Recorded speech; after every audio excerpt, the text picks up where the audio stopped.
are you? Well, I want gas to be expensive. I want the Kennedy Center blowed up. And I know this is a pipe dream, but is there any way that maybe we could get Denmark to hate us? Because I would just love it if the price of licorice went up too. It's 6 minutes after the hour on the Stephanie Miller Show. That was the lovely and talented Stephen Colbert. Yep. I'm Jody Hamilton sitting in for Ms. Miller, and look who we got. That's good coffee. I take it black, like my man. Coffee with Carlos sells Rocky. Have a Zimbabwe latte. I'll have a Kenya cappuccino. Jim never has a second cup of coffee at home. Mountain-grown coffee. Carlos sells Rocky. I was going to make espresso. Handpicked by Juan Valdez. Coffee with Carlos. Good to the last drop. Good morning, sir. How are you? Good morning. I'm sorry I'm late. I was out there by my pool saluting a military helicopter. Oh, yeah. And I was doing the salute into a Nazi thing. I didn't go down. I went up like that. And Right. they told me to get it right, and just time went by, and somewhere in Burbank, there's an Armenian going, "Who took my Statue of Liberty and put it by his pool?" I love my Armenian neighbors. Where is my statue? Kid Rock is Armenian, I told you. Yeah, that was weird, and then they were going to suspend the pilots, and then they didn't. It was just like the strangest thing. Like, why It is did... bizarre. We just take a second to pause January 6th and thinking, can it get much worse than January 6th? And it's like, I didn't think that it could, but it has. Wow. Hold my beer. 2026 says hold my beer, basically. Yeah. You know, it's Very bizarre. It's a strange place that we are in, and I'm not... Okay. So the Supreme Court, as we speak, are hearing arguments on the 14th Amendment birthright citizenship case. Yeah. And if they... I don't... Even if they were to... And I don't think they will, but if they were to say no, if you're born on soil by somebody that's not here legally, and I use that in air quotes, like if you're a tourist and you have a baby, that baby can have U.S. citizenship should that baby desire. And you're here legally at that point because you're on a tourist visa. So if they say my great-grandparents were immigrants, so does that mean my grandparents and my parents and I then are technically not American citizens because my immigrant great-grandparents came here? Yeah, is it retroactive? Is it... and I thought that it was a constitutional amendment. It is. Congress? Mm-hmm. That takes Congress to do that? Yes, it does take Congress in 37 states to overturn an amendment. Plus, there's laws on the books that also say that if you're born on U.S. soil, you can have U.S. citizenship. It's basically another amendment that has to overturn the amendment. Right. That's how we overturn prohibition. Right. Yeah, and slavery. Exactly. Isn't he attending it like, I'm going to attend? That's just so... I just don't know what it's going to take. That person that he shot on Fifth Avenue has been incinerated. Mm-hmm. The ashes have been spread. Mm-hmm. He's eating the ashes. He's pooping it out and eating it again, and that's still not enough for them to do anything. He could be impeached tomorrow. Just do it. What are we waiting for? Yeah, we were talking to Malcolm about it because I was curious what his thoughts were, because whenever people say he's committing treason, he goes, you have to be at war and you have to aid and abet the enemy. And he pointed out that Donald is aiding and abetting Iran because now they can sell their oil. The sanctions have been lifted. So that's treason, and that's in the Constitution, and it definitely is an impeachable offense. But nobody, until we get the House and Senate back, is willing to do it. And I'm not even sure the Senate would to begin with. But I guess they got close with the not funding DHS, but that's about as far as they'll go. Yeah. I mean, I don't know. It's weird to be a parent, weird to have kids, weird to kind of hope for a future, which is, I don't know. It's dystopian. Yeah, I just feel like, hey kids, let's watch Blade Runner. I want you to see what it's going to be like in 10 years. You're not wrong. You're not wrong at all. I mean, with the whole voting thing that he wants to do, he just signed an order creating the creation of a national voter list to stop mail-in voting. Now, there are states that's all they do. Washington State, Oregon, Utah, Florida. I mean, we do it, but you can also vote in person. But Oregon is completely mail-in only. Completely mail-in, yeah. I mean, that's it. And so Arizona and Oregon right now are suing him because it's illegal for him to do that. But he thinks he can. And it's nobody's stopping him. And that's what drives me crazy. Right. I mean, Elias is going to court, right? Right away, immediately. Yeah. When you say nobody is stopping, nobody's speaking up on the Republican side. Right. Or at the madness, I guess they're all in. Yeah. They're all in. Whatever compromise has been befallen them or whatever it is that they're doing, they are all in. They just will not fight. And it's so weird. And again, I said it with Stephanie last week. Charlie Pierce was he goes, I was staggered at the level of complicity by Republicans. And now that has gone 30-fold. Oh, yeah. So, again, we don't know what it's going to take. Maybe visually, unfortunately, something that happens in the war that visually just goes, okay, no, that's it. That's enough. We can't do this anymore. Because he's committing troops. They've, an automatic draft enlistment. So that's not getting anything. Nothing is getting any play. Yeah, he's sending 6,000 more troops on another aircraft carrier over there right now. Stupid. And it's stupid. And and we don't have to open the strait now, apparently, according to him or Pete Hegseth. The strait doesn't need to be open. We don't need it. Yeah, we do need it for fertilizer and other things, not just oil. It's other things that we need it for. And for them to say, okay, if they keep it closed, we're fine. Okay, what? What? They just keep moving the markers. That's all. Mm-hmm. They just keep. If everybody wears a crown, everybody can be king, and that would be great. We're all kings. Go to Burger King. I'm giving out real crowns at Burger King. It's going to be great for everybody. I love a Burger King crown. Every time I go to a Burger King, I have one. They're fun. Yeah. They're fun. They're adorable. I wore one for my first No Kings protest. You did really? Did you go this past weekend? Did you go? I was not able to. We were away at El Capitan campgrounds with the kids, kind of ignoring all that stuff, but also paying attention, which the attendance was fantastic, largely peaceful.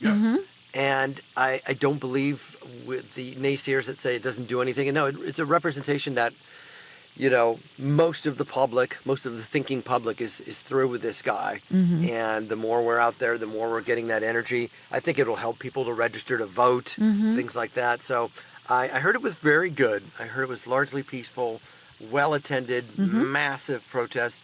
Not just here, all over the world. Yeah. I believe. It was all over the world. We had 3,300 in the United States, 3,300 worldwide, and I think it was 3,100 in these United States. Good. And Good. even there was this one place in the most northern part of the United States, very small town in Alaska, and there were 7 people there.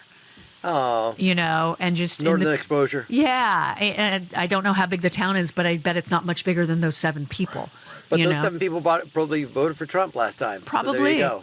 100% of Trump voters in that thing have switched. And I think it's cracking. He's getting more addle-brained. He's falling asleep more. He's moving the gold lines on Iran. This is like the 17th ceasefire, Yeah. He just keeps having to, switch the paint color, and it's just you're just seeing through it right now. I'm hopeful. But I'm also everybody has a little bit of despair, but that's why these protests are good. It gets rid of the despair. Let's get out there. Let's do this show. Let's have some energy. Let's go. You're pessimistically optimistic? I'm pessimistically optimistic. Yeah. That's how I feel. But I'm looking forward to Nuremberg trials. I hope it happens. I hope it happens here. Let it be a lesson. I think that J.B. Pritzker has come out and said it. If he were to be president, he would, hire the right DOJ, the right AG to go, you look into this. I'm not going to tell you what to do. Look into this, see if they've broken any laws, and let's go after them, because he's a law-abiding citizen, unlike the guy in the White House at the moment. Well, at least pressure works on a local level in the state, where Bianco has sort of given up that inquiry into all those ballots, right? He's halted all that stuff because people are putting pressure on him. And let's get together. For me, it's Swalwell. Let's go California. Let's decide on at least one Democratic candidate that we're going to vote for. And that's it. Do the math. We vote math. Is what I always say. So well, that's what I was saying. Whoever has the math, we vote for. Yeah, whoever's polling it the best, the others just drop out. You're all in. Because we don't need 9 people running against 2 Republicans right now. Right. It's rations on a lifeboat. What do we have left? We have crackers and fish scales. We're eating crackers and fish scales. Right. Exactly. I don't want those 2 Republicans to be because as Chris and I talked about, our jungle primary, I wish we had ranked choice voting here because that would be fairer to everybody. Because then you can pick your top and then you pick your second, your third, whatever down. And then it takes longer to count the ballots, obviously. But New York did it very quickly when they did it for the mayor. And it worked nicely. So, yeah, I think that go California. Eric Swallow, now the FBI is threatening to release an old case on him. Kash Patel, who can't seem to find anything on the Epstein victims. Right. Suddenly he's able to find stuff on Swalwell, but I think it's a nothing burger. Kash Patel, whose eyes look like Brian Nome's nipples. Oh, yeah, we will talk about poor Brian Nome and his nipples. Oh. That poor.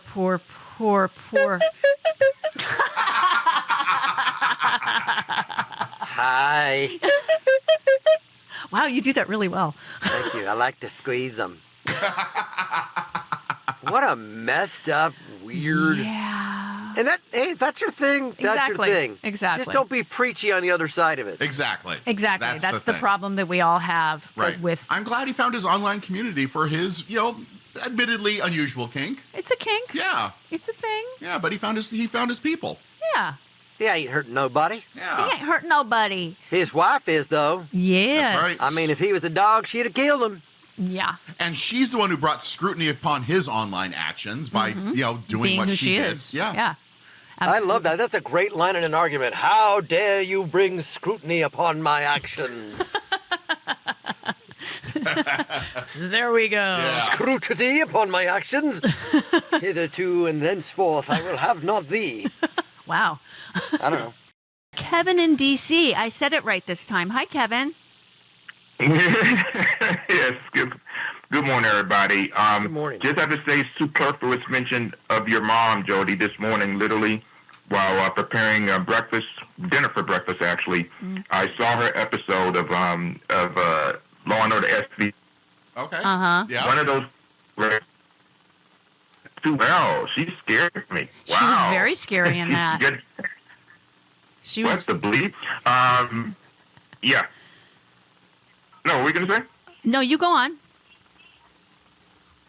Oh, you went out. The audio went out. Yeah, it does that. Yeah, Our phones. no. I think he has a bad connection because he's going out. Yeah, you're going out too. Yeah. Are you in a tunnel? Uh-oh. Uh-oh. No, I'm not. So you were talking. What you wanted to talk about was oil and the Strait and all that stuff. Yeah. He's now saying it's on the other countries who he screwed over. This is like you telling me, while I'm playing around with your Bible studies, around acting, you're telling me, don't stop, don't do it. And then when I drop it, you say, oh, well, right. I guess you got to go pay for it. It's your fault. What? Right. Yeah. Exactly. Yeah. Exactly. It's exactly that. No, I mean, what's going on in Iran is insane to me. I mean, I understand Europe saying we're out. Yeah. Again, like I said, they're the 7 rats in my garage. They have 4 days away from making a nuclear bomb. This has been going on for years. Yeah. This trying to goad an American president into a war with Iran at the behest of somebody else. Yep. And Israel finally found their useful idiot. Yeah, they did. In Donald Trump. Their useful. So did Putin. Yeah. Putin found their useful idiot when he said, "Listen, I'll invade when Biden's president. That'll help get you elected, and I'll do that for you." But yeah. Why get involved in a hey, that's like saying, I'm going to go swat at a hornet's nest. You want to come? No, I don't want to come. Are you weak? Are you scared? No, I just don't want to swat a hornet's nest. Right. Because leave it alone. Yeah. And we have a deal in place. The deal is working. Exactly. It was. They're allowing inspectors to come in. They're not developing uranium for nuclear weapons. And the UK this morning announced that they are convening 35 nations for talks on the Strait of Hormuz. Yeah. I can't figure out if the U.S. is a part of that. I can't imagine we are. I doubt it. I doubt we were invited to that party. Yeah. No. I mean, China's kicking our butt on Again, they have more coal plants than we do. They're still using coal, but they are turning towards green energy. They are. They are building more high-speed rail. They're going towards a future where we're going backwards because related to the Straits of Hormuz and oil is the fact that we're going to let go of all these EPA standards. We're going to try to drill more. We're going to just ruin the environment. We're not turning towards green energy. It's all interrelated. It's all at the behest of oil in another country. And sending troops over there for that. It's been an obvious message since the false information in Iraq. We know where the weapons are. They're east, north, west, south, northwest to Crete. Yep. By the way, the U.S. has not been invited directly. So, we can take part indirectly, but they have not. They're not one of the 35 countries that has been. I'm not surprised. Invited. And I kind of do think this was because of the Epstein files. I mean, absolutely. It sounds conspiratorial, but we stopped talking about it, and we shouldn't. I agree. No, it's all about that. It's partly about that, and it's partly about him being used by Putin and Netanyahu when it comes to this, and the other Gulf states, for that matter, that don't like Iran. You got Shias, you got Sunnis, you got that problem in that area all the time. And we were talking to Malcolm earlier about treason, and Donald is, according to Malcolm, committing treason on a daily basis by allowing Iran sanctions to go bye-bye. They're making money off of us, and they're killing us. Literally, we've lost service members, it's like, I hope that we get the House back. Are you feeling good about it? I'm feeling good about it if they don't cheat. If they don't cheat, wow, that's a big statement. Yeah. If they don't cheat, I'm feeling good about it. I'm feeling good about the midterms, obviously. And the lengths to which he's going to try to sign executive orders for no mail-in voting. Right. The SAVE Act is inherent that he knows that he's not popular. And it's such a weird... Both times that Trump got elected, people were dissatisfied with leadership, right? They were dissatisfied with the Democrats. They didn't feel that they've gone far enough on health care, yada, yada. He had a chance to step in and do the right thing instead of grift and make money. In 1776, we defied a corrupt king, and the America we love was born from that defiance. Now it's time to do it again. America is in crisis, but patriots across the country are standing up to save her for ourselves and our posterity. Show your support with the No Kings lapel pin, a 1-inch by 1-inch standard American flag lapel pin embedded with our No Kings symbol. So much better than that tacky red hat. It's a subtle but powerful way to say you've had enough of wannabe dictators and you're doing something about it. Every day, keep our movement going by wearing this pin that clearly says what freedom-loving Americans are thinking. There are no kings in America, and there never will be. Go to store.politicalvoicesnetwork.com. That's store.politicalvoicesnetwork.com. Get your No Kings lapel pin now. To pry open the strait would push the conflict beyond Trump's self-imposed timeline of 4 to 6 weeks. So he's just walking away from the disaster he created because it's too complicated. It's a military strategy known as starting a 1,000-piece jigsaw puzzle. Ooh, this is fun. No, wait, maybe I hate jigsaw puzzles. Tell you what, I'm just going to leave this here on the dining room table for 3 years. Oh, found an edge. I love Stephen Colbert so much. It is 34 minutes after the hour, 323-410-0458. I am Jody Hamilton, sitting in for Ms. Miller, who just popped her head in. She did. I'm almost out of biscuits for the children. Needs to come back. And Carlos Alazraqui, a comedian, voice deity extraordinaire. And how can we see you in your travels? You know what? You can always follow me on Instagram, where I list where I'm going with my conventions, May 2nd through 3rd in Dallas, Texas for a con down there. Nice. Then I'm going to Eugene, Oregon after that. Then I'm going to East Moline later in May, but you can see me on Instagram. The 22nd at Dynasty Typewriter, April 22nd, Wednesday night, along with several other talented VO people and actors. We are reading Fern Gully live. Wow. And it's a benefit for people that work to help the environment. I'll get the details for you next Wednesday, but you can find that on my Instagram. Check out the live reading of Fern Gully. I'm going to be playing bats, but I may do it as Mike Wazowski. I think you should. I think you should. I'm bats. I love Dynasty Typewriter. It's a cool old space. Is it? Yeah. Never leave the canopy. Never leave the canopy. You definitely have to do it in that voice. You have to. You have to. Yeah, I gotta. Why? It's Billy Crystal. He knew Robin Williams, and Jim Meskimen does a way better Robin Williams than me. So why not? That's right. There you go. Mike Wazowski. There you go. Exactly. So we had some. I think. Thank you for playing the clip of Stephen Colbert. I think Vince Vaughn is absolutely incorrect. Mm-hmm. The late night talk shows are having to do what they do because people like Vince Vaughn won't speak up. Exactly. Because other actors won't speak up. Because other musicians won't speak. They're leaving it to our late night talk show hosts who have the cajones, unlike Vince Vaughn. Just go out and say you voted for Trump. Don't skate around saying what other people should and shouldn't do and what you don't like and why people aren't watching. Don't be a coward. If you're not a coward, then we can have a regular late night talk show. But look, you're not doing enough. That's why Kimmel and Colbert and even Jimmy Fallon are having to do what they have to do. Stop abdicating your responsibility. Well, it's not that new. I mean, it's been going on for years. It's not, I mean, late night TV hosts have been making fun of politicians forever. For years, and then you had SNL. But yeah, I mean, do you want to return to the good old days of Johnny Carson where I'm talking about Doc being drunk? Those days are gone. Yeah. The line has been moved. Comedians move with the line. Art imitates life. And so you're not. You're just pretending that things are okay. And that's worse. Yeah. Get out of here. Get out of here. He's very You are tall. not money, He'd be hard baby. to push out. He's not money, baby. You are so not money, baby. You are so not money, baby. We did get some good news for the time being on the construction of Trump's thing, his ballroom. Where he'll store all his mistakes. Exactly. Basically what's happening is they're saying, no, you can't do it unless Congress approves and environmental, everything that normally for when you build a building goes through. And we were talking about this the other day that it would take 18 months to 2 years just to get the plans done. And they want to start building this month. They want to start building the stupid thing this month. I'm going to get the guys from Queer Eye from a Straight Guy. They can do it. They're fantastic. They can do it in 2 days. Jonathan with his hair and the dresses. Absolutely. You can do miracles. Give me 3 days. I got a new ballroom.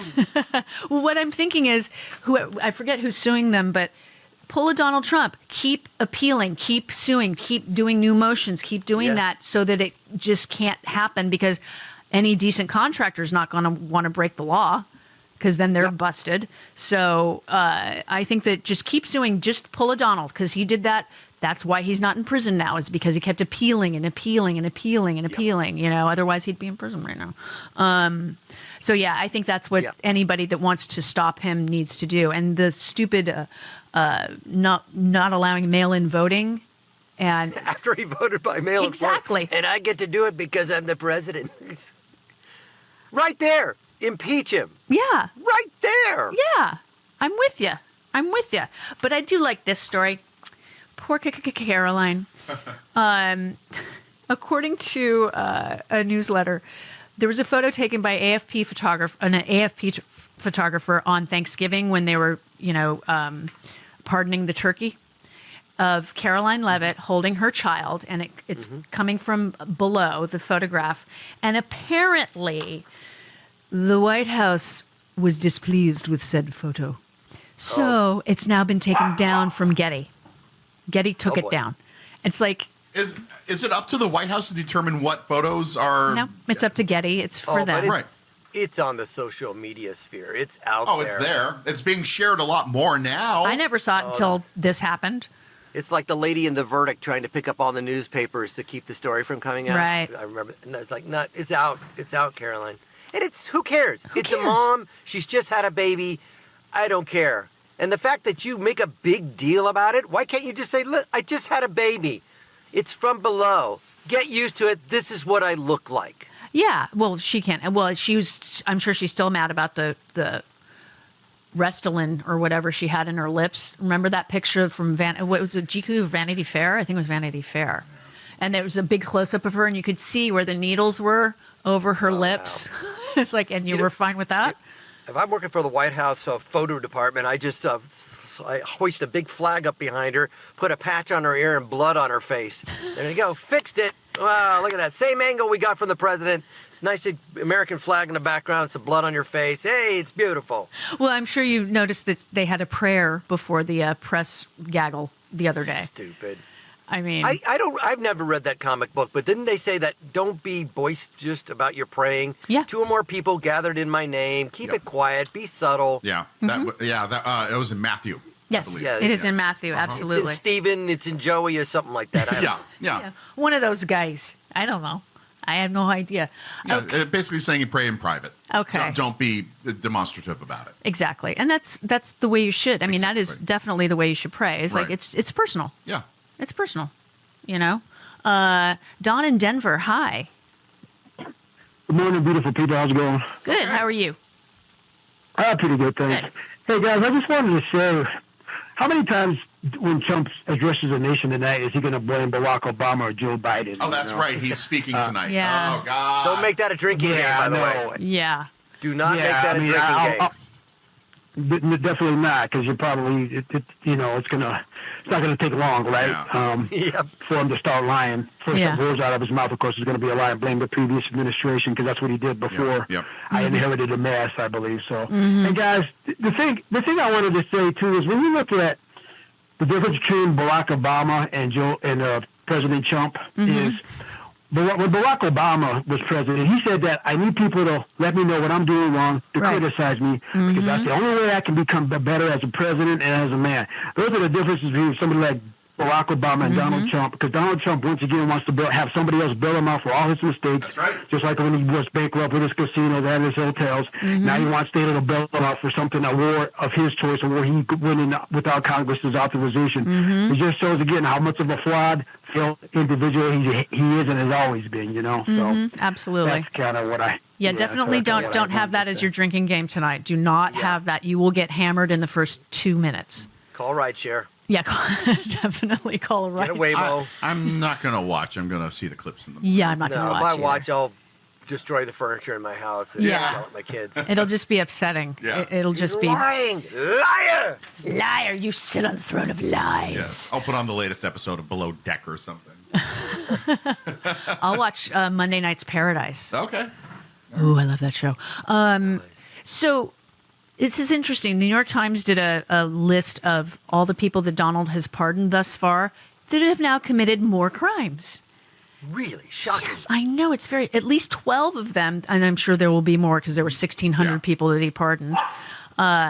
They've been charged with other serious crimes, including child molestation, assault, harassment, murder plots, and charges related to a vicious dog attack. Okay.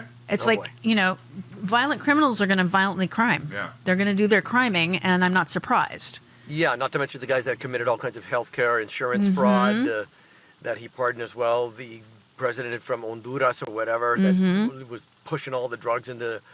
Yeah, it's just the dregs of society. He meant what he said. He loves the poorly educated. He's going to take advantage of them. If you're loyal to him and you give him money, doesn't matter what you've done, you get pardoned. It's just, again, we began the show with how bad can it get? Just every day, it'll be something new. It is. Apparently, Brian Noem has broken his silence. Oh. This is... Okay. It's breaking, apparently. All right. Blah, blah, blah, blah. Investigation. He had sent $25,000 to these women. Yep. Good for them. Okay. He said, I will at some point, but not today. I appreciate... Okay, that was it. And yeah, it was yesterday's story. Okay. Sorry about that. All right.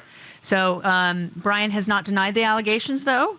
He did deny sharing indiscreet comments about his wife. I think he did. He said, I deny the second part of what you were talking about. So he has kind of commented on it. All right.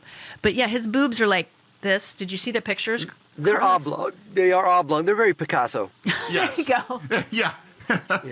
There you go. It's a Picasso kind of thing that he's got got going. Betty Davis eyes. He's got Picasso boobs on him. They're from his blue period. Yeah, there you go. Yeah. He is blue now. At least they're not melting like a Dali clock painting. That's true. Yeah. That would have been funnier. Melting boobs. Yeah. Yeah. Good for him. However you get your jollies, but I guess when you're there in South or North Dakota, not much to do. Yeah, South Dakota. They're from the South. Yeah, You know. South Well, Dakota. snowing again. I'm gonna strap on the memories. They were. I mean, it's not even like They're balloons. They're balloons that he stuffed underneath a tank top. Because you can get prosthetics that look like that. Yeah. Where the nipples don't do this. Right. I think they should have gone like that. That would have been funnier. And it's his Rocko's bit. Modern Life. Yeah. Stare into my nipples of the future. Really, really big man. You've got really big nipples, Mr. Mr. Gnome. Really big man. And oh my God, I can't believe this is happening. I can't believe I'm saying this sentence. Transportation Secretary Sean Duffy already bothers me, that those words in conjunction with each other. He's teaming up with producers of the Real World Boston, which he was on to begin with, to launch a YouTube series in celebration of America's 250th anniversary. They're going to follow his entire family touring these United States on a road trip. So it's like a Road Rules kind of thing. So how is he going to work? Not that I think he's going to work, or does work, because we know that we have issues with transportation in this country. What? They're really just producing television. They're not. It is. It's all performative. Yeah. Yeah. I mean, it's crazy to me. So it's him, his wife, who was on the Real World San Francisco, right? And they met on like the Real World Road Rules Challenge, yeah, something like that. Right. Wow. Yeah. And they're 9 kids. 9 children. Yeah.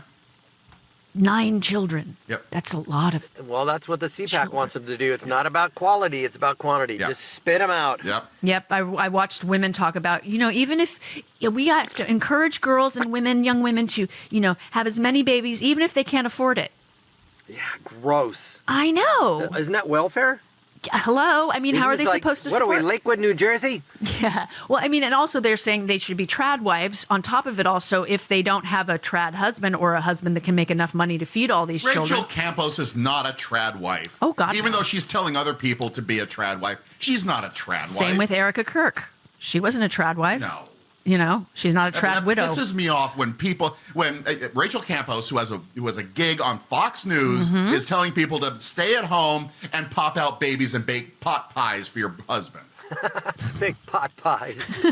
Seriously. Pot pies are yummy. They are yummy. What'd you do with that placenta? This pot pie tastes funny. It's healthy for you, honey. Yeah, it is. It's very, Real very man. healthy. Hey, man, manosphere men should eat that stuff. There you go. They should also touch grass. In fact, there were kids at the CPAC thing that said, we got to go out and touch grass. I'm like, Bella. They listen to Bella. Yeah, yeah. They do. Touch grass. Touch grass, people. Yep. Stop it. Yep. Stop with the video games. I mean, they're fun. I've had my share. No, the people that CPAC are eventually going to touch shower floor. Oh, Carlos does video game voices, so maybe, give up the TikTok. There you go. Give up the TikToks. Yes. Keep playing the video games. I'm thinking about getting my first video game console in a very long time. Really? Yeah. So, yes, I'm one of those Switch 2 things. I don't even know what that is. Yeah, Nintendo Switch 2. I don't know how to play. Okay. Yeah. I mean, the last one I played was a one about Star Wars, the first movie. The last video game console I had was an NES. The original NES. Mine was an Atari. Super Mario. Atari. Yeah. With this. I had that. Do you remember the joysticks on the Ataris? Yeah. Oh my God, that was. I had it. I found it when I moved into my house. It was in a box. Oh my God. I'm like, ooh, let's play. Does it still work? It did. It had the cartridge to play Asteroids. Okay. Knowing this White House, we're going to release the Bombing Atari, the Bombing Iran Atari video game. It's going to be great. It's got my picture on it. It's made of gold. You can order it on crypto. Naturally. They'll probably sell that from the White House. Yeah. I would. You know what? They're listening and they will go, ooh, good idea. For the 250th, we'll do that. They listen to the Stephanie Miller Show every day. All the time. They absolutely do. There's no doubt about it. Hi, Nikki in Chicago. You have an idea? You have a question on how Mr. Gnome goes to the restroom? Yeah, I just was curious. When Christine Gnome's husband needs to use the restroom and he's dressed as a woman, I wonder which one he uses. Good point indeed. Absolutely. Because, I mean, I want to say it was Idaho just passed the most stringent trans ban for bathrooms. Yep. Even a private business can't allow it, which is insane to me. Like a restaurant can't have a unisex. A small restaurant. Yeah, a small restaurant can't have one. Or a small office. Or Right. I mean, anything private, they're not allowed to. You have to go in. And there were trans men, thankfully, that were testifying saying, what am I, because they look like dudes. There are so many trans men who are really jacked. Yeah. And just do not, And they're supposed to walk into a ladies' restroom and not be beaten up by other men. Right. It's so stupid. Usually those restaurants have individual restrooms anyways, and I never respect the men-women thing in a restaurant when it says man's bathroom, women's bathroom, and they're both toilets. I'm like, no, it's an airplane. Right. Whatever's free is free. Right. Go, go, go. Right. Yeah. I'm not respecting that. If some guy's taking too long in the men's bathroom, you're damn right I'm going to the women's bathroom. Hi, ladies, they're both going to the toilets. It's like an airplane. Right. There's not men's and women's and non-trans bathrooms on an airplane. Right. Again, oh, well, you can't fit more people in there and there's the danger. Get out of here with it. It's so, you're trying to create a problem that doesn't exist. Yeah, I worry because a good friend of mine is a trans man. And it's like, I mean, California, obviously, I'm not worried about here, but I'm worried about him if he travels because he's an actor. And, you know, if he goes someplace where I doubt that he would be bothered going into a restroom that was a men's room in Idaho, should he go, because he's very masculine. But it's just like, they're trying to protect women. Like, we can't, first off, men don't go into ladies' restrooms dressed as women to be untoward. They just don't. You know what? I might be on board with even thinking about that law. If you say that the cause is protecting women, then impeach Trump for the Epstein files. Thank you. Let's start there. Thank you. You don't want to protect women. You don't want to stop priests from molesting boys and girls in Catholic churches. You don't want to protect all the guys that Trump has pardoned that are looking at child pornography online. Get out of here with that. You want to protect women. Exactly. Well, if you are old enough to notice clothing styles from your past coming back into fashion, hello, brooches and jackets with shoulder pads. Well, it's time to grab a bottle of my favorite skincare product, Vibrian Super C Serum. Super C Serum hydrates, smooths, tones, improves the overall look of your skin, made with the highest quality vitamin C, hyaluronic acid, vitamin B5, and E. Vibrian Super C Serum has been better to me than all of the expensive products I've tried. It's a terrific multitasker. My little bottle of Super C Serum able to replace neck cream, eye cream, night cream, dark spot cream. See for yourself. If you don't find Super C Serum better than your current regimen, they will give you a refund within the first year. Go to Vibriance.com/Stephanie. Save up to 37% off and get free shipping. That's VIBRIANCE, Vibriance.com/Stephanie.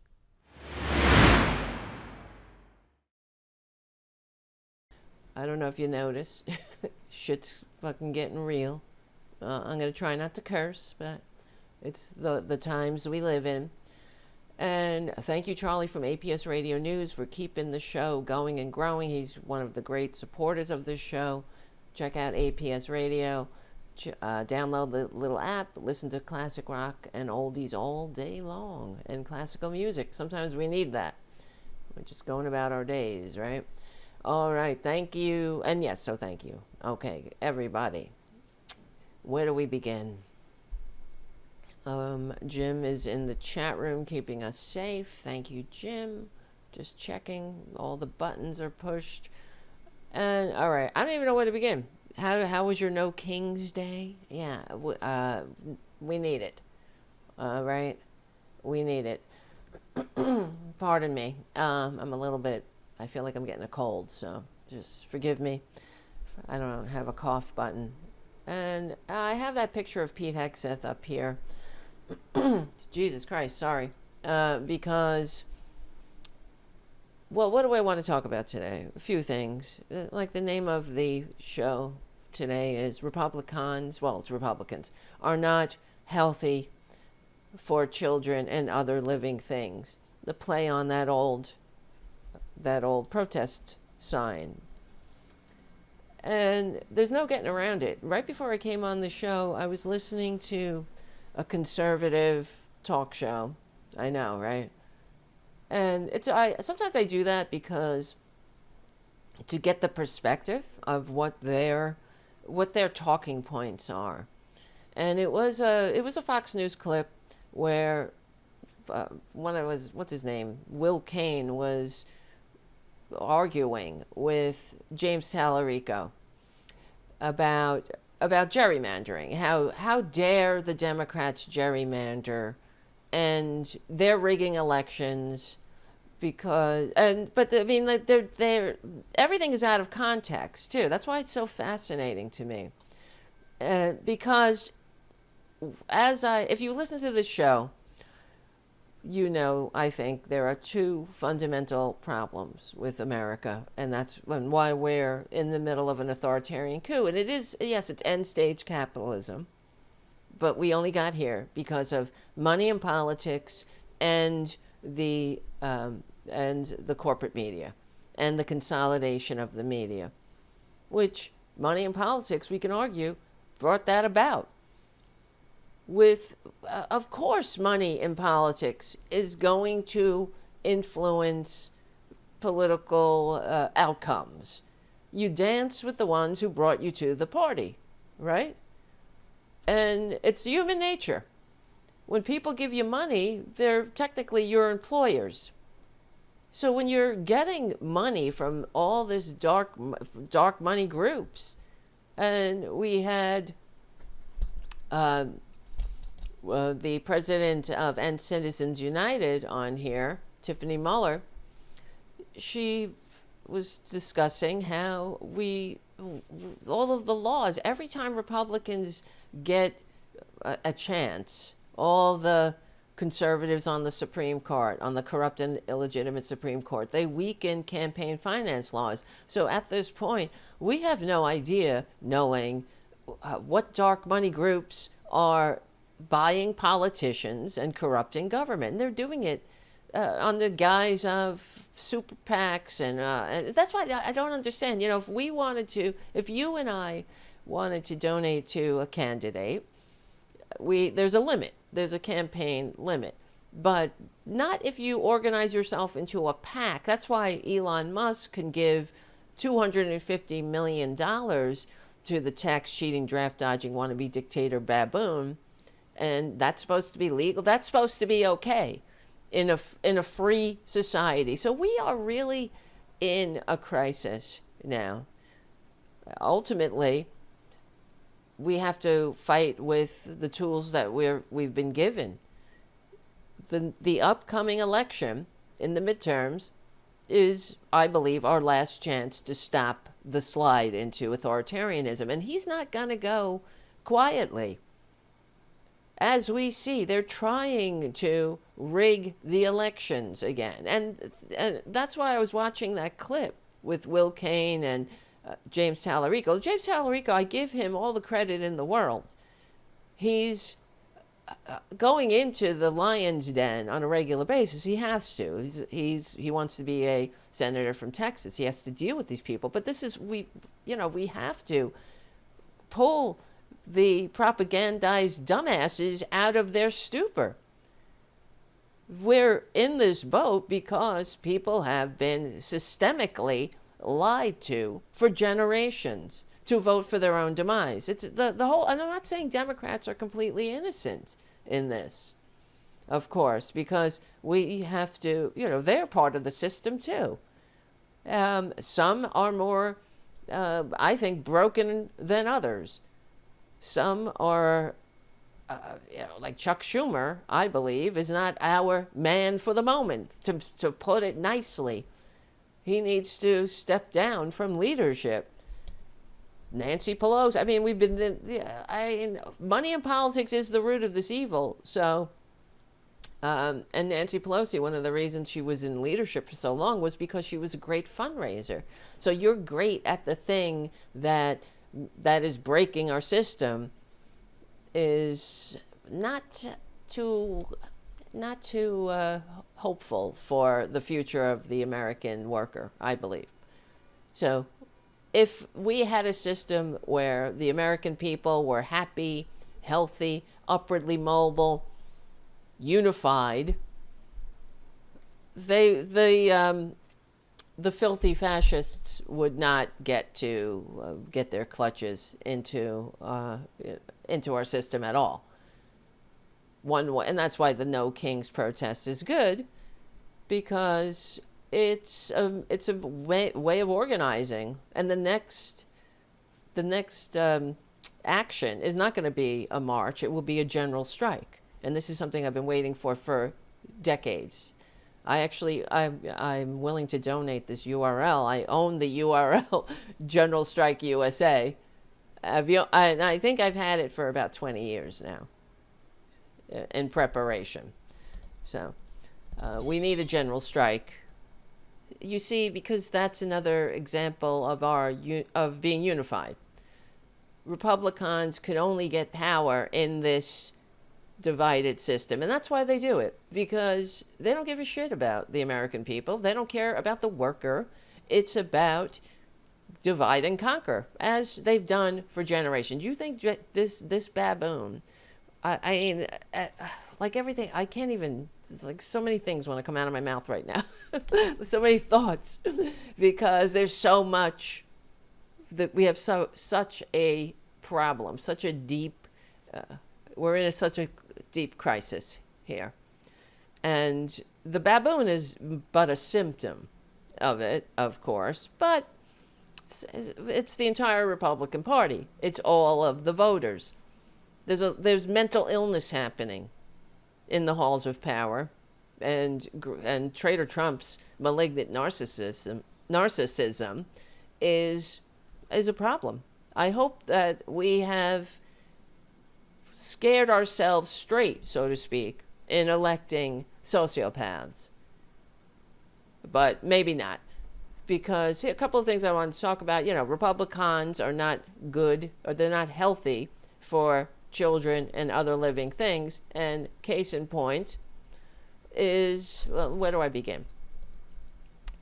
I guess with Melania. The other day, she, I don't know, I mean, go away, Melania. Be best. Be best and F off.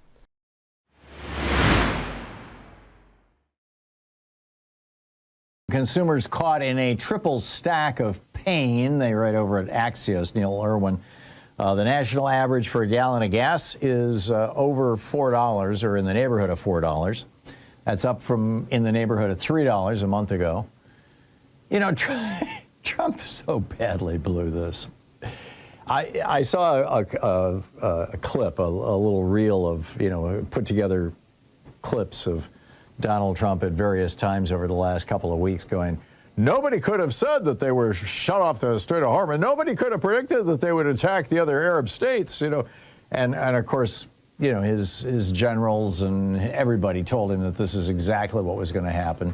Everybody except Whiskey Pete. I mean, Whiskey Pete has just got such insane bloodlust. This guy loves killing people. It's just, it's, I don't know. You look up evil in the dictionary, and there's a picture of the two of them. But anyway, it's backfiring badly. The price of gasoline is through the roof. Electricity prices,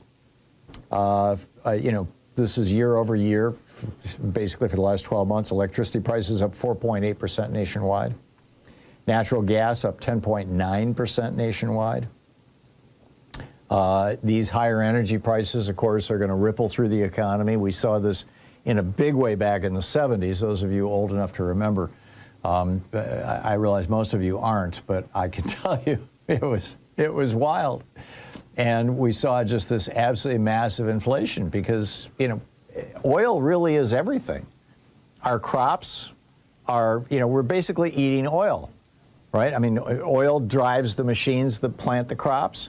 Oil provides the raw material for the pesticides, the herbicides, and the fertilizers that allow the crops to grow. Oil is used to harvest the crops. Oil is used to, or gasoline or diesel or whatever, used to transport those crops for processing. Oil generates, in most cases, the electricity that is used for the processing. Oil then transports the finished product to the store. Then you drive to the store in your gasoline-powered car. So, at every stage, virtually, for pretty much every product, I was just using the example of food there, but pick a product. It's the same thing. Everything is oil at the end of the day. And, oil being up 25%, it's going to hurt. Grocery prices are up 3.9% over last year, and that's going to get a whole hell of a lot worse. One of the things that obviously Donald Trump had no clue about, most Americans didn't realize, is that much of the world's fertilizer, about a quarter of the world's fertilizer, comes out of the Middle East, and it has to pass through the Straits of Hormuz. And that is all, frozen. U.S. inflation was predicted to be 3% this year. Now the OECD, the Organization for Economic Cooperation and Development, the 34 richest nations in the world, they've got their own economists. They do all these predictions. They're saying that the U.S. inflation rate is going to be 4.2% this year. And that's assuming things don't get worse, right? That's assuming that Trump doesn't, commit ground troops, which is just, flat out flaming insane. Iran fought a war with Iraq that lasted 8 years and killed 1 million people on each side. These guys, they are absolutely not going to roll over and say, oh yeah, the thousands of years of the Persian Empire, we'll just end it and we'll become just, whatever you say. It ain't going to happen. It was never going to happen. It wasn't going to happen at the hands of Saddam Hussein. It's not going to happen. It's not going to happen at the hands of Donald Trump. It ain't going to happen. We have seen since 2020, we have seen inflation go up 25%, which means the value of the dollar is down by 25%. 25% since 2020. Now, a lot of that had to do with the pandemic and the loss of demand for a little over a year, and then the explosion of demand following that.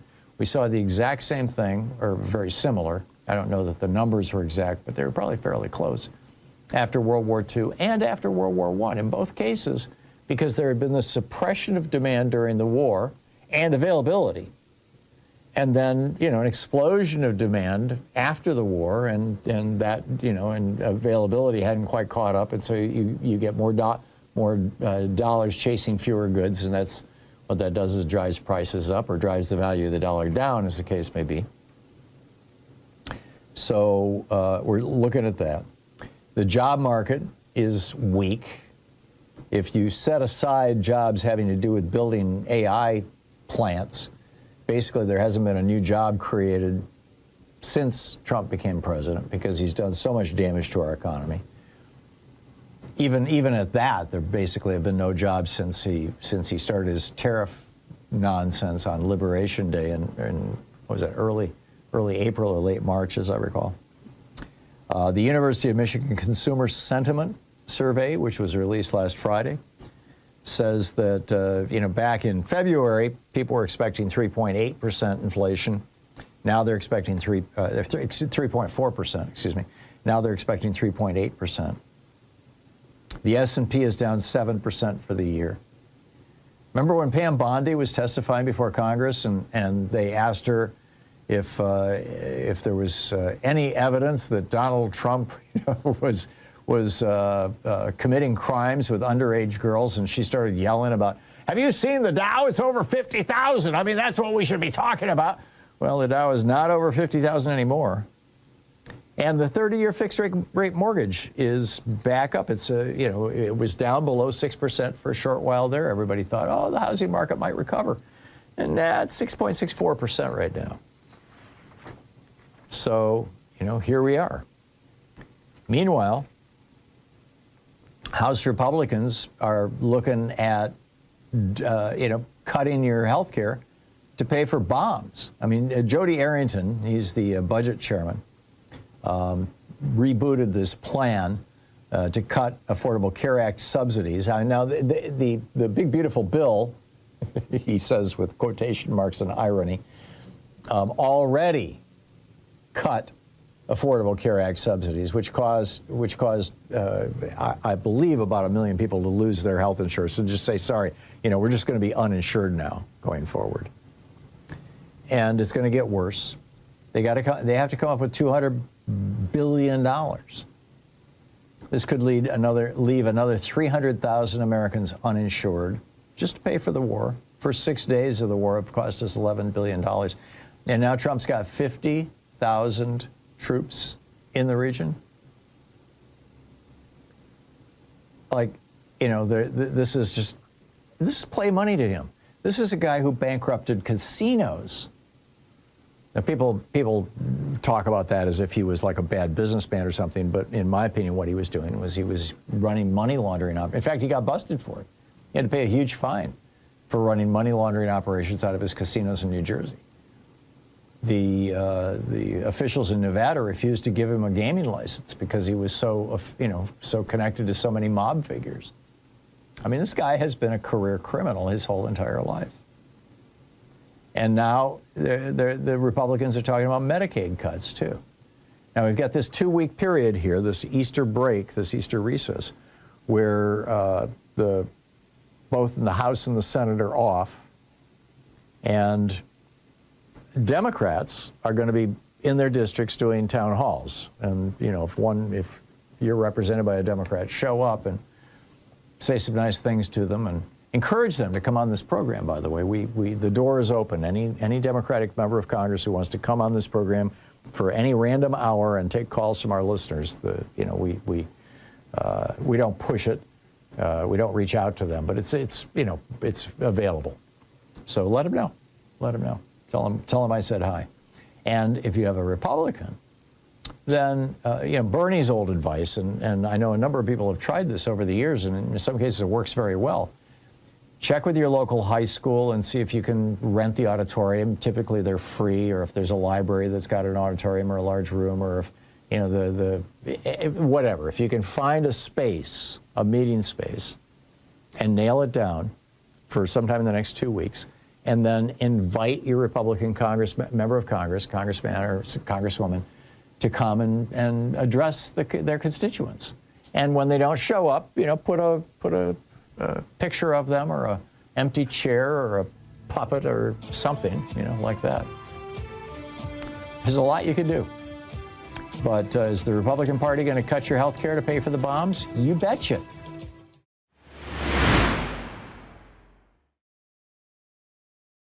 Well, the latest word is that all non-military foreign assistance, more than $30 billion, is now contingent on a promise not to provide, discuss, or even acknowledge abortion care, gender identity, diversity, or equity. You want the money? Disavow your beliefs. For over 50 years, MSI has delivered contraception and safe abortion care in some of the most hostile environments on the planet.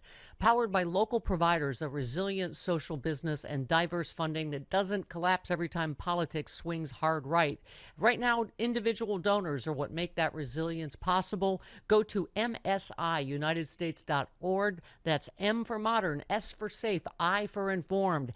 msiunitedstates.org, msiunitedstates.org, or text my first name, Stephanie, STEPHANIE, to 511-511. Text Stephanie to 511-511. Go to msiunitedstates.org, or once again, text Stephanie to 511-511 today.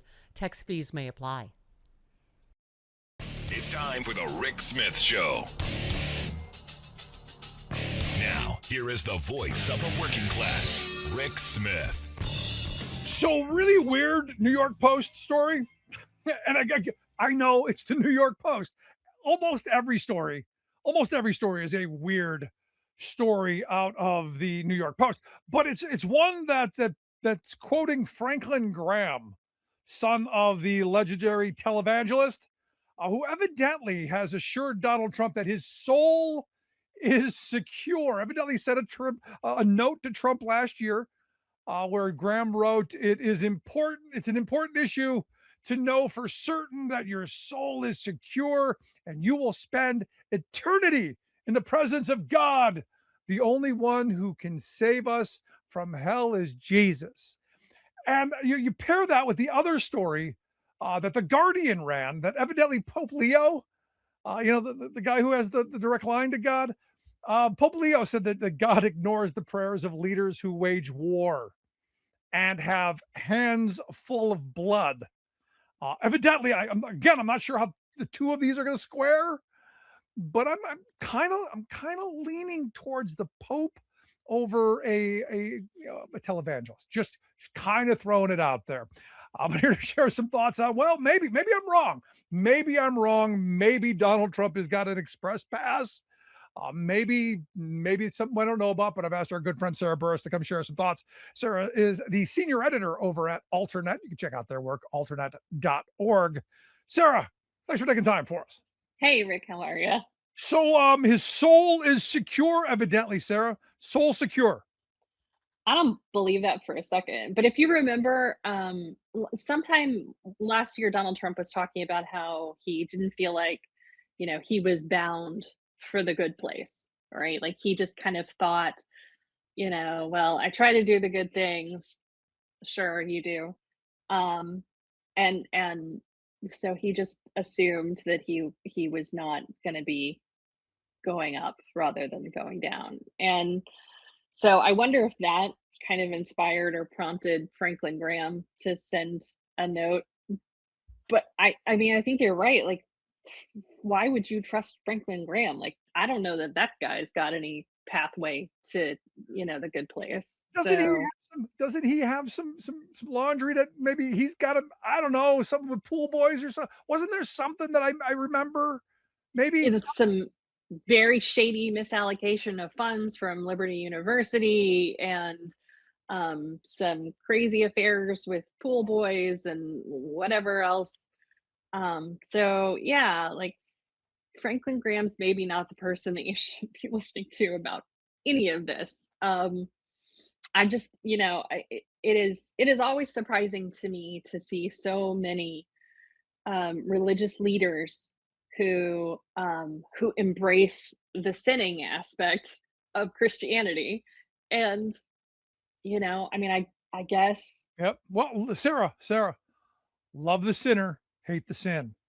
I guess. What's funny is I went on a kind of an activist t-shirt buying spree, and I saw one that said, "Remember, kids, if you don't sin, Jesus died for nothing." Oh man. Now Right? the weird thing is these are the people who tell us that they want the Ten Commandments, plastered everywhere. And I've always had a theory on this. And I remember years ago I had the opportunity to interview this guy. His name was Pastor James David Manning. You may remember him during the Obama years because he was running around calling him the long-legged Mac Daddy. But I had him on the program, and I said, "Look, you're a pastor. You want the Ten Commandments everywhere, right?" He goes, "Absolutely, I'm all on board." And I said, "Well, can you tell me what they are?" And he goes, "Well, I got the good book right here. I'm going to read them to you." I go, "No, no, no, no, no, no, no. I don't want you reading me anything. I want you telling me, and I don't want them in order. I want you just your own words, just, hey, don't honor the father and mother, go to church, don't swear, the Lord's name, don't worship money. Yeah, anyway, any way you want to throw it together. Don't covet the neighbor or the neighbor's goods, all that stuff. Just tell me." And we went around on this for like 5 to 7 minutes where he's like, "I'm going to read it to you." And I'm like, "No, I want you to tell me." And I've come up with this theory that the people who want it plastered everywhere have no idea what they are, and they need the constant reminder to be decent people. Because without that constantly slapping them in the face, they're horrible human beings. I think maybe you're right. Um, I would think too, like if you are in that field, you should probably have some things on the tip of your tongue to say for some of these things. I mean, at the very least, know what the 7 deadly sins are because you've seen the movie. You've committed them. Right. You've used it as Or that. See, I believe these are people who use it as a checklist. Yeah, I coveted the neighbor's wife. Yeah, I covered the neighbor's goods. Yeah, I in his case ran around saying that Obama was gay and that Michelle was a man. That's kind of like bearing false witness. Maybe you've seen that in the list somewhere. I don't know, but it seems to me that you use it as a checklist as opposed to maybe don't.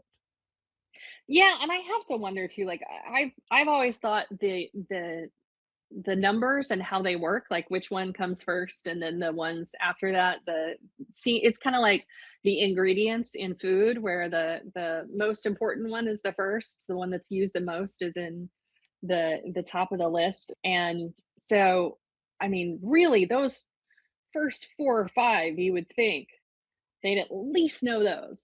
I mean, there was a whole West Wing episode about it. The first 3 are the God ones. Yeah. Don't use the name in vain and no false gods. I spent years in Catholic school getting beaten with sticks. Yeah. So you would think a trained pastor or someone who, this is their thing, that they want to make, like Roy Moore in Alabama, wanting the giant monument out in front of the state Supreme Court. You would think that these people would be able to, tick them off without a problem because they would go, look, all these heathens don't know him. And it turns out they don't either. Very odd to me. But I gotta move it. I gotta move this because we're in the midst of a holy war. I'm not sure if you've noticed, but you had Hegseth invoking, faith and religion while talking about war. And I remember when Bush did it. and talking about we're on a crusade going into Iraq and Afghanistan. I kind of remember, some blowback and some people really not happy about going, we're going to go into a Muslim country as the Christian nation, and you're talking about a crusade. Maybe we didn't know our history, but I think these people know the history, just want to repeat it.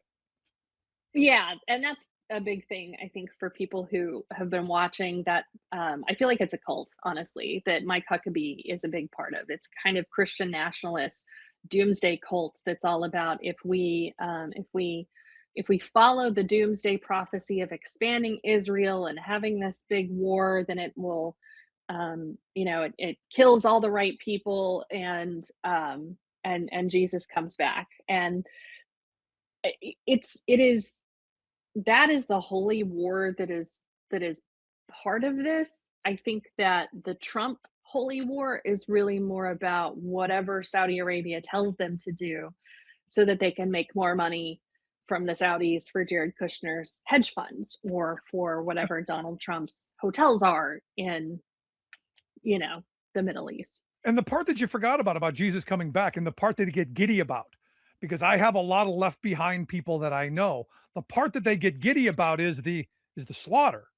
Right. Jesus is not going to come back as happy hippie liberal Jesus, healing people and turning water into wine and walking on water and loaves and fishes. No, coming back with a sword, and he's chopping the heathens and those who are left behind. They're in big trouble when Jesus comes back.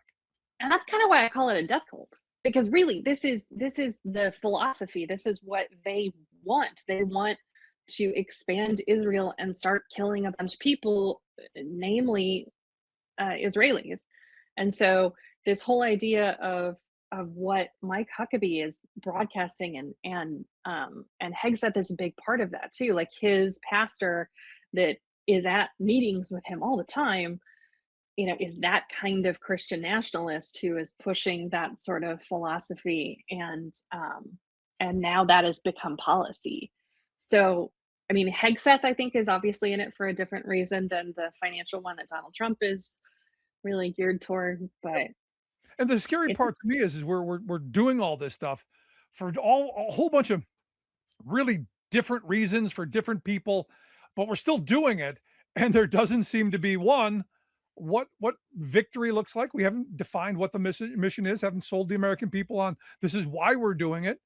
And there, again, like Iraq, like Afghanistan, no real way to get us out of it, and causing real serious damage. And the idea that Trump wasn't told or didn't think or didn't know or couldn't figure out that they would shut the Strait of Hormuz down, and that it would cause global panic and potentially a global financial crisis is just one, dumb, but two, I guess, kind of predictable, maybe, given who he is. Yeah, I think it is absolutely predictable. I think this was what I've heard from a lot of military strategists is that Trump seems to have believed that this was going to be easy. It was going to be exactly like what happened with Venezuela. It was going to be like what happened when he went in to kill Soleimani. They were in, out, like really easy, very quickly. They had no real plan in place other than drop a whole bunch of bombs and then hightail it out of there. They just didn't really kind of stop hightailing it out, like actually start hightailing it out of there and stop the bombing, because they keep getting attacked. And so I mean, they have drones that are running into stuff, and I don't know that you're necessarily going to find every drone in that country. It seems like a very strange philosophy. And one of the stories that I wrote on Friday was that Republicans are kind of starting to freak out a little bit, because they're why. like, right? I mean, they're finally understanding, oh crap, there was no plan. And there definitely wasn't a plan for the Strait of Hormuz. And, in the meantime, the Saudis are making buckets of money, selling oil to China. So not just the Saudis, the Russians too. Evidently, we're escorting a Russian ship to Cuba or something. And we relaxed the sanctions on Russia and Iran. Like, that's the thing, is he he went after Iran, he bombed Iran, and then he relaxed the sanctions on them because he didn't prepare enough for the Strait of Hormuz, and he's going to kill the entire global economy if he doesn't get oil out So let me ask accessible you to folks. We've given Iran the ability to sell oil while we're trying to destroy them. And yet all of my red hat friends go, well, Obama gave them money. Obama gave them billions of dollars. You know that. Well, it was their money for one. We just unfroze it. We didn't give them anything. We unfroze their money. But shouldn't this be something that the red hats are just as irate about, or I would argue more irate, because this is we're at war with them. You would think that this is something that would really kind of tick those folks off if they truly cared about the issue. Yeah, and I think you saw a little bit of that over the weekend with the protests. There were some MAGA folks that were at the protests, and every single one of them that I saw interviewed were people who were talking about how this isn't what they voted for. They don't want a war. They were told that there wouldn't be any more forever wars, that we would pull out of all of these countries that we've been invading. And they folks recognize when they've been lied to. And so now I think you're starting to see some folks that are willing to come out and protest about it, even if it's with a bunch of lefties who just want them to have health care. Yeah, it's amazing to me. Did you get out during the protest? Did you see people in the streets? I mean, DC, a lot of people were there. What they say, some 8 million people were out in the street across the country? Which is a big deal. Like, I'm not allowed to protest as a reporter. The best thing about protests, though, is I love the signs, but a protest sign cannot hold a candle to a protest dog. I love the protest dogs.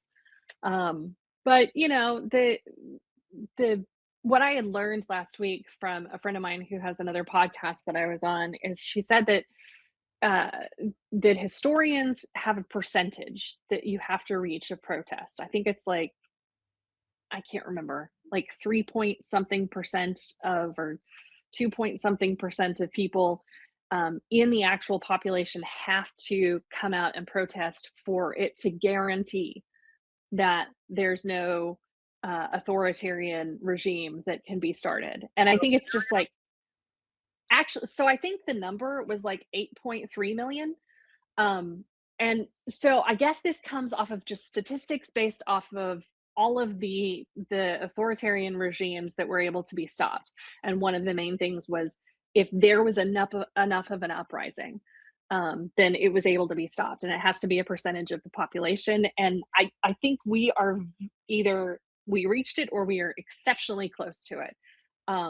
So that sort of heartens me. Like, anytime you see direct democracy, right? Like, I totally get excited about, You do. People getting off the couch and taking to the streets. I know that's really hard for me to get off the couch on a Saturday whenever I've been working all week. So power to them. And absolutely. No, it gave me hope to see people who are going to take their Saturday, like you said, and go get out in the street. But for me, it's what happened the next day. It's what's happening today, what's happening tomorrow. The organizing that's going to spring out of this. Those people who are engaged on Saturday, what do they do when they go home? What do they do when they talk to their neighbors about the weekend? What kind of organizing is going to come out of that? Because that's going to be really what helps us as this gets worse, because it's going to get worse. It's not going to get any better anytime soon. It will get worse, but it's that groundwork that's being laid right now that I've been saying. The solutions to our problems are going to come because of out of what the suffering is caused by their savagery, and what we're seeing is savage. So for me, this is exciting stuff. I think there's also going to be another No Kings protest that will probably be later in the year. I think the more of them they have, like if they have one every month, it will continue to increase, because like over the weekend, it snowed in a bunch of places. Like, it was cold still in a bunch of places. So I think the nicer the weather gets, the more people are going to come out. And I think the further along we go, digging ourselves in this grave of Iran, Keep it up. But here's the thing: how are we going to get there? I mean, I've been watching what's going on at the airports. John Fetterman seems to be thrilled that TSA is getting help from ICE, because they're keeping control, Sarah, The ICE people are making sure that there are no problems while checking your papers, which I got to tell you, 10 years ago, I think there would have been riots in the streets by the red hats if there were ICE agents in the airports checking papers. But because it's dear leader, because it's our king, they're not rioting.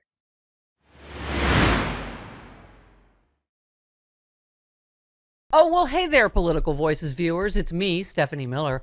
Thanks so much for being here and supporting the channel. When you like, comment, or subscribe, it really helps us and our sponsors, and it's the sponsors who make this show possible. So we really appreciate you supporting the people who support us. Stay right here for a quick message from one of those sponsors.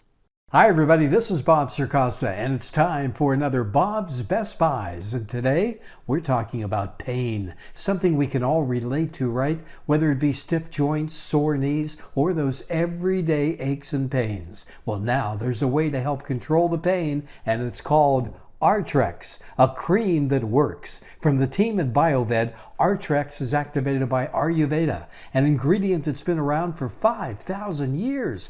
It focuses on natural wellness, promoting circulation, and helping to fight inflammation. It's plant-based and absorbs fast. And just for listening right now, BioVed has put together a special package you won't find anywhere else. Go to biovedproducts.com/Bob. That's biovedproducts.com/Bob. Isn't it time to feel better, move better, and live better? Now you can with Artrex.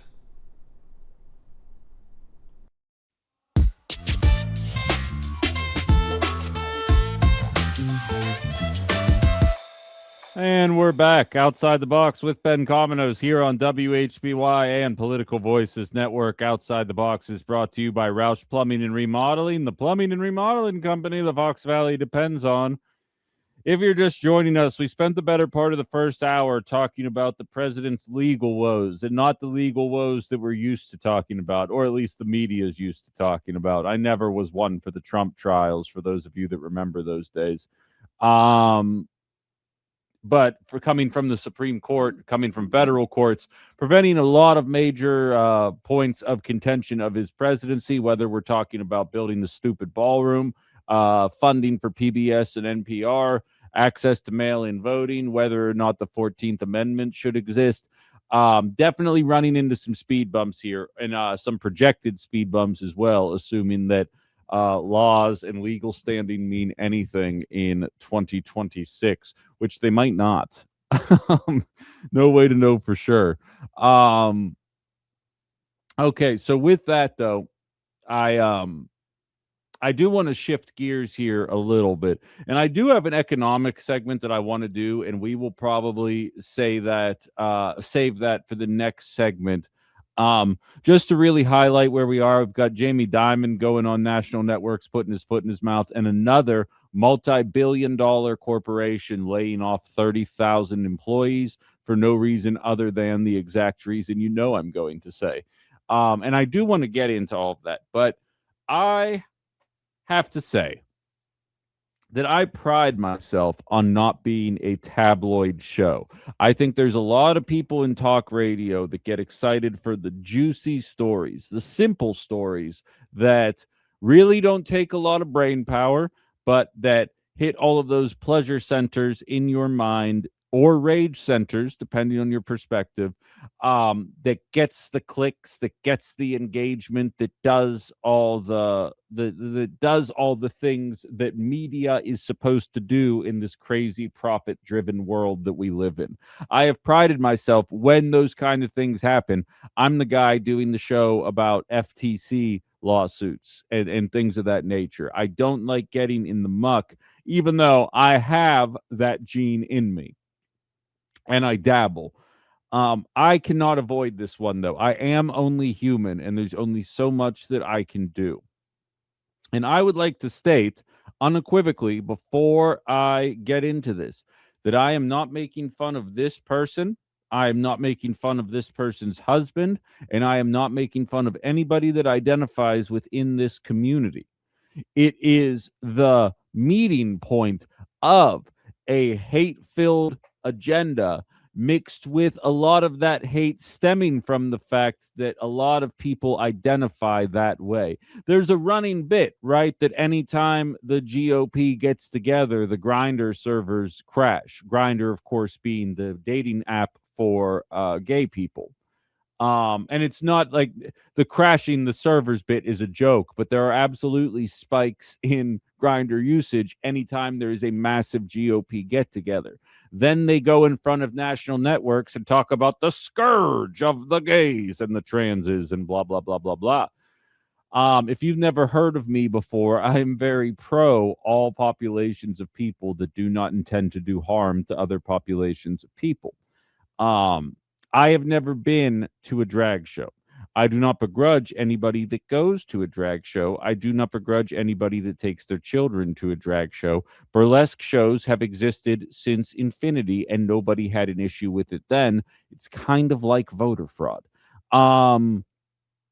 As long as one moron says it loud enough and consistent enough, millions of people will eventually be mad about it for no reason other than I'll get to the bottom of it later. I haven't figured it out quite yet. If you haven't heard the news by now, allow me to lift the rock up from which you have been living under and fill you in. Kristi Noem's husband has been found out to be a cross-dresser. And people are reacting the exact way you think. Of course, Kristi Noem puts out a statement saying that she demands privacy and respect in this time. You don't get to label American citizens as domestic terrorists and then try and play the victim after something like this. And it's a unfortunate reality for her. I'm sure she's very embarrassed right now and has a lot to go through. But you don't get that luxury. You don't get to play victim when you were playing bully for the last year. It simply does not work that way. I think the saddest part about this story is that if Nancy Pelosi's husband were found out to be a cross-dresser, the right, of course, would be having a field day with it, but there would be no calls for resignation from Pelosi coming from liberals or the left. There would be no condemnation. There might be jokes here and there, but in a playful manner. There would be no real professional fallout from that eventuality. Why Kristi Noem's experience is different is when you throw your lot in with the something trans community, with the drag shows are ruining our kids community. When it turns out that somebody that close to you is partaking in that activity, it's going to ruffle some feathers.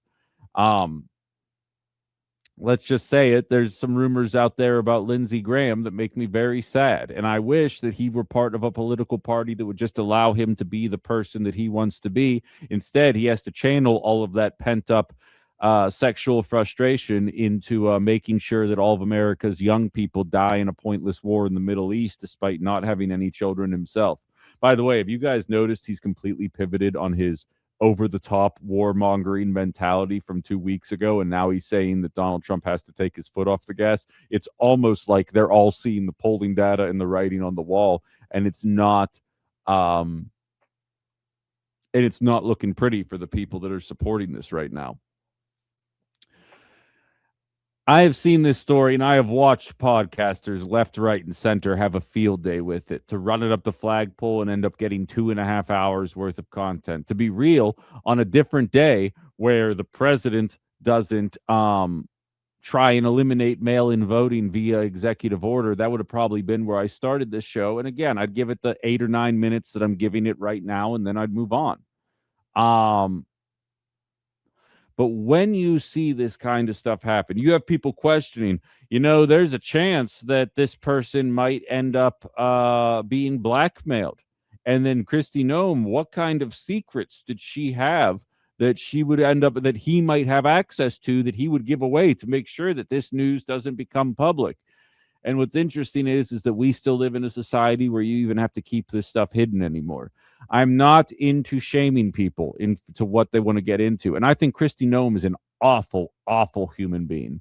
You don't get away with your masked Gestapo murdering people and then call the people they murdered the villains of the story and then expect to be a sympathetic figure. I think she's an awful piece of trash human being. None of the reasons that I think that about her have to do with what her and her husband engage in the bedroom, what her husband decides to do in his free time, or anything like that.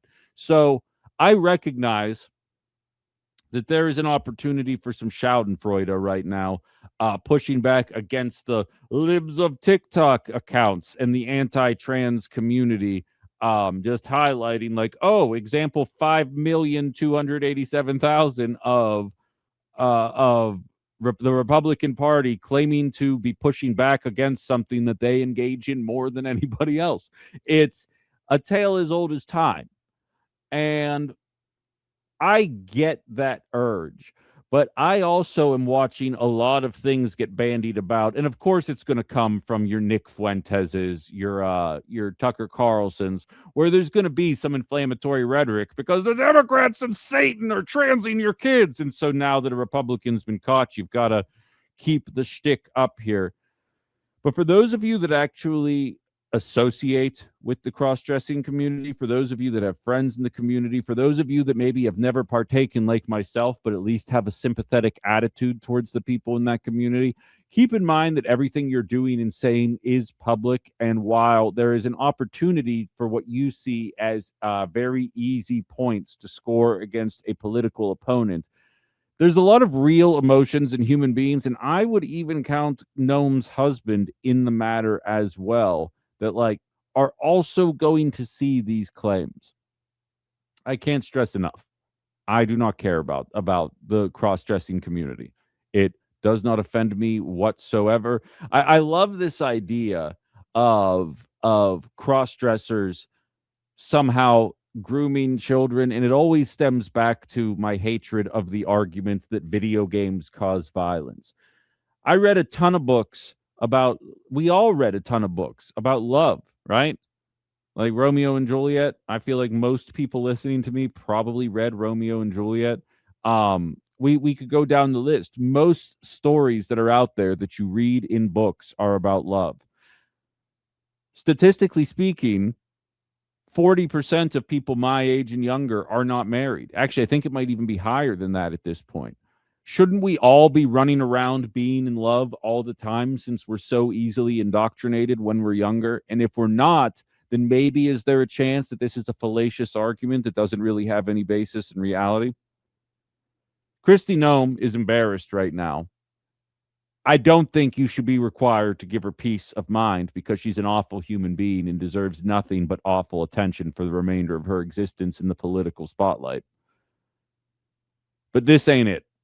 This ain't it. And just keep in mind that if you actually believe in the defense of marginalized communities, that using these kind of moments to say some pretty inflammatory things, even though you know in your heart of hearts that if a liberal man were found to be doing so, the comments would have been over the top. Try to refrain. Because as the most recent YouTube texter here, he says he's a big fan of consistent principles. That's how we stated in the first hour, and it's consistent here as well. Leave this population alone. Give Kristi Noem crap for the 57 other different reasons why you can give her crap, and leave this one out of it, because this, I don't like it. I don't like the way it's trending, and that community takes enough heat from the people that actively hate them that they don't need their alleged advocates to be doing the same thing, even in a playful manner. But I'm also not the speech police. Say and do what you want, but that's at least my opinion on the matter. I welcome yours as well. 920-281-1150, 920-281-1150. David says, regarding Kristi Noem, I'm absolutely gleeful with no reservations. She's a disgusting politician, but and maybe also human being with perfect teeth. Just saying. No, I'm right there with you. Awful person. Awful person. It's just the fact that her husband is a cross-dresser has nothing to do with her being awful. And if anything, it makes her a little more sympathetic in my mind. Karen says, she should be embarrassed, not for who her husband is, but for her stand on the issue. There you go. That's the right way to do it. Way to be, Karen. Lenny says, I thought she dressed like a hooker. Yeah. See, this is how you make fun of an awful human being without being derisive to a marginalized community. Now we're on to something here. These are the kind of comments. I will say I was taken aback. She's been married to that dude for 5 years shorter than I've been alive. And like she does not look as old. Like I realize she's entirely made of plastic, but that fact kind of blew my mind when I heard it this morning. But that's just me, of course.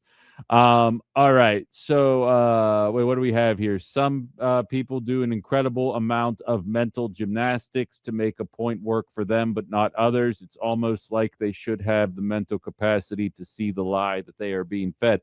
I see you attribute that to just MAGA, but I watched plenty of liberals just justify what Israel was doing in Palestine up until the moment that a Republican was in office. Then all of a sudden it became okay to call it a genocide for a lot of people. So I get your point, but I'm not going to pretend that that is explicitly a MAGA problem. Hell, before you started listening, if you are who I think you are, there was a guy before he popped off too much and got banned who I called Captain Blue MAGA. And the reason why I called him that, the original impetus, is that when he called me when I was a call screener in Pittsburgh, he would tell me, this was during Trump 1.0, he'd be like, can you believe only 60% of people can afford $1,000 expense right now? This Donald Trump economy is awful, and he's dragging us further down with him. I was like, you're right. I can't believe nobody's talking about it like this. Then Joe Biden was president, and all of a sudden the economy was fixed, and the only reason people couldn't afford a spare set of tires is because they didn't want to work hard enough. Fast forward to today, and now Donald Trump has ruined the economy, which is true. But the idea that it was somehow good or functioning for the American working class under the Biden years is a laughable assertion. So I get your point, but that is not uniquely MAGA. And I think that's important for us to acknowledge if we're going to continue growing. With that, I want to get into the economic discourse. We have a proposal that has been floated for a while now, addressing wealth inequality. And I want to talk to you guys about a story. We've done a lot of conversations so far that I think are going to be carried by a lot of national networks. Let's drop out of that conversation and talk about the real crap going on behind the scenes in yet another industry. We talked yesterday about manufacturing jobs. Let's go into the white collar world today and talk about what is collapsing down around us. And let's do some math. Let's have some fun with numbers in that regard. We'll be back on the other side of the break. You're listening to Outside the Box with Ben Cominos here on WHBY and Political Voices Network.